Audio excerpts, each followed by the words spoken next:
Em nome do Pai, do Filho e do Espírito Santo. Amém. Pela sua dolorosa paixão, tende misericórdia de nós e do mundo inteiro. Amado ouvinte deste programa, Deus abençoe o seu dia. Já estamos caminhando para o dia do Senhor, hoje sexta-feira. Muitos já se preparam para viver bem o seu final de semana em família. Quero fazer aqui uma observação. Este nosso programa em vídeo, ele é exclusivo do canal. As rádios que compartilham o nosso programa devem fazê-lo através do áudio apenas que está disponível lá no SoundCloud, onde eles baixam para as rádios. Porque se você coloca na sua rádio o programa em vídeo, vai dar problema porque o YouTube vai nos notificar e nós não podemos aceitar. Então coloque em áudio nas rádios, como está disponível na plataforma que vocês já têm o costume de acessar. Posto isto, retomamos a nossa meditação com Fulton Sheen, na página 301. Vamos continuar mergulhando neste oásis de ajuda à nossa espiritualidade e colaboram enormemente para que nós possamos realmente crescer como católicos, como cristãos. Eu acho que você tem esse desejo de aprimorar sempre mais a sua vida espiritual. Mesmo você que está acamado, canceroso, doente, está aí desenganado pelos médicos, mas não está desenganado por Deus, você também precisa desse crescimento. Mesmo nas nossas dores, nos grandes sofrimentos da vida, precisamos manter esse crescimento espiritual. A redenção do corpo místico de Cristo só pode ser completa quando nós, através da influência da graça, reproduzirmos a própria vida de Jesus na nossa. Em tudo, escreve São Paulo, somos oprimidos, mas não sucumbimos. Vivemos em completa penúria, mas não desesperamos. Somos perseguidos, mas não ficamos desamparados. Somos abatidos, mas não somos destruídos. Trazemos sempre em nosso corpo os traços da morte de Jesus, para que também a vida de Jesus se manifeste no nosso corpo. Isso está lá em 2 Coríntios 4, 8 a 10. Existe, portanto, uma identidade mística entre nós, entre Cristo e nós, para que, se morremos com Ele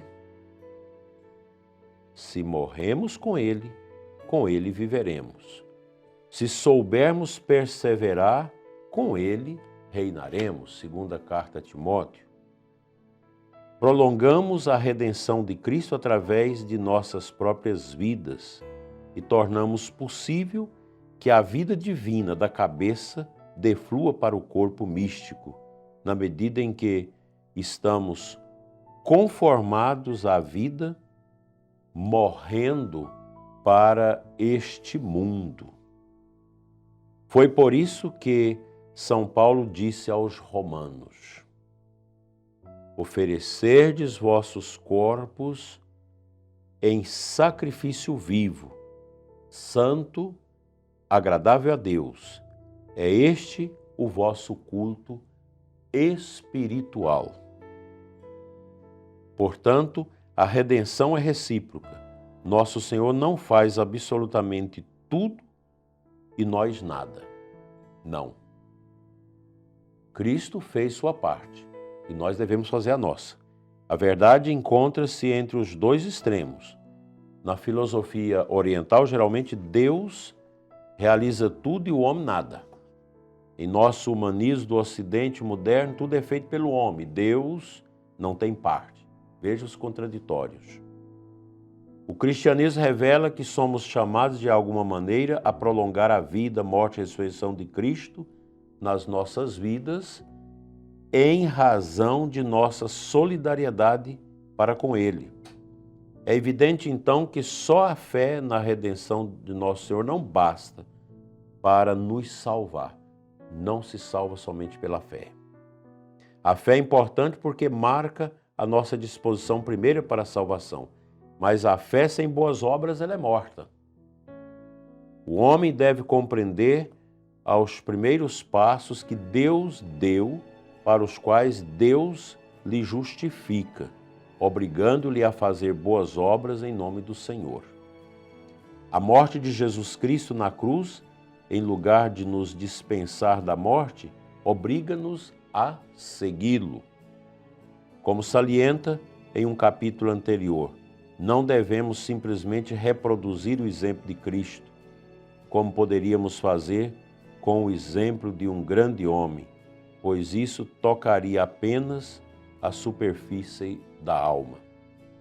Devemos antes revestir-nos de Cristo e estar possuídos do seu Espírito, pois que esta mente esteja em vós, que também estava em Cristo Jesus, sendo Ele de condição divina, não se prevaleceu de sua igualdade com Deus, mas aniquilou-se a si mesmo, assumindo a condição de escravo, assemelhando-se aos homens, e sendo exteriormente reconhecido como homem, humilhou-se ainda mais, tornando-se obediente até a morte e morte de cruz. Com efeito, à medida que em nós crescem os sofrimentos de Cristo, cresce também por Cristo as nossas consolações. O que ele quer dizer aqui em resumo para nós? Que o corpo místico de Cristo é a igreja. Nele nós estamos inseridos pelo batismo. E esse corpo místico de Cristo, no qual nós estamos, espera de nós prolongarmos com a nossa vida os exemplos de Cristo em nós. As atitudes de Jesus, elas devem ser as atitudes dos cristãos. Nesse mundo pagão, esquisito, vocês viram aqui a palavra dele muito certa, eu não posso pensar, não, Deus fez tudo, é Deus que me salva. Ou o contrário, não preciso de Deus, tudo é eu que resolvo. Nós temos que ficar no meio termo. Cristo fez a sua parte, que foi trazer o amor do Pai a nós para nos redimir do pecado. Eu faço a minha parte na obediência a Ele, procurando repetir com a minha vida os sinais que Jesus realizou neste mundo. Solidariedade, amor, perdão, busca da graça, tudo isso nós devemos ter em conta com grande amor em nós como tarefa. Nós somos convocados, todos, a reproduzir na nossa vida os sinais de Jesus.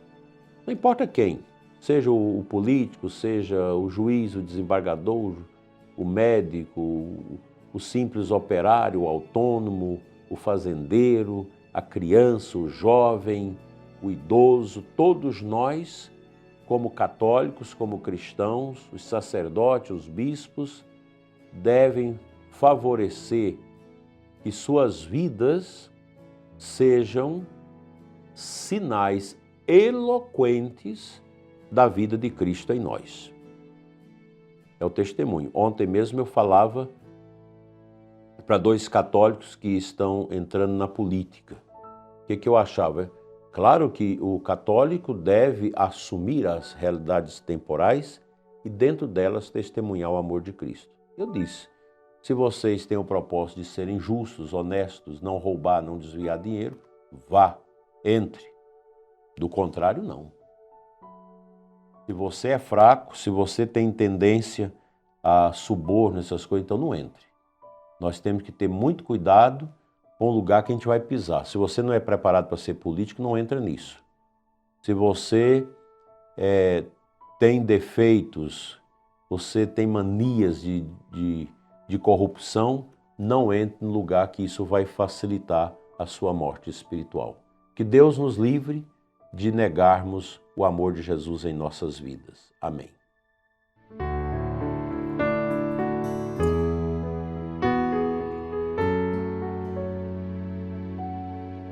A palavra de Deus para nós nesta manhã é o versículo 27 de João 10. Palavra de Jesus. Minhas ovelhas escutam minha voz, eu as conheço e elas me seguem. O que esse versículo representa para você? O que ele significa para você? Que esta palavra pode melhorar dentro do seu coração? Minhas ovelhas escutam minha voz, eu as conheço e elas me seguem. É um versículo apenas, mas é extremamente profundo. Se você quiser aprofundar mais, pega a sua Bíblia e leia todo o capítulo 10, o capítulo do Bom Pastor de João. É importante ter presente que nós somos ovelhas, ovelhas de nosso Senhor, ovelhas de Cristo. A ovelha é obediente, a ovelha escuta a voz do pastor e o segue, e não escuta a voz do mau pastor. Quantos católicos estão aí buscando coisas obscuras na internet, indo atrás de líderes religiosos estranhos, buscando práticas religiosas espúrias, errôneas, indo atrás de falsos profetas? Tem que ter cuidado. Há muita gente falando e muita gente que não fala de salvação, que não nos ajuda no caminho para Deus, no caminho para a santidade. Então, muito cuidado. Todo cuidado é pouco. Zele pela sua alma, fazendo a sua confissão frequente, participando da missa aos domingos. Se dá conta de ir durante a semana, ótimo, mas a missa dominical. Não deixe que a sua chácara, que a sua fazenda, que os seus trabalhos tire você da missa aos domingos. Que é tão fácil você não ir à missa. Tantas desculpas. E se você falta à missa hoje, no próximo domingo você vai ter mais facilidade para faltar e de repente você vai descobrir que tem anos que você não vai mais à igreja. Você se tornou um católico medíocre, fechado, mentiroso e não abre o seu coração a Deus. Você não guardar os mandamentos, você está mentindo para quem? Para você mesmo. Nós precisamos melhorar a nossa igreja. A igreja não está bem. A igreja não está bem. Por que não está bem? Por causa dos seus filhos. Seus filhos sacerdotes, seus filhos diáconos, seus filhos leigos, religiosos. A gente precisa retomar a nossa responsabilidade na nossa igreja e não deixar que o diabo escame a igreja com a sua enxó, nos fazendo sofrer e nos levando a essa derrota espiritual. Deus nos livre de todo mal. Amém.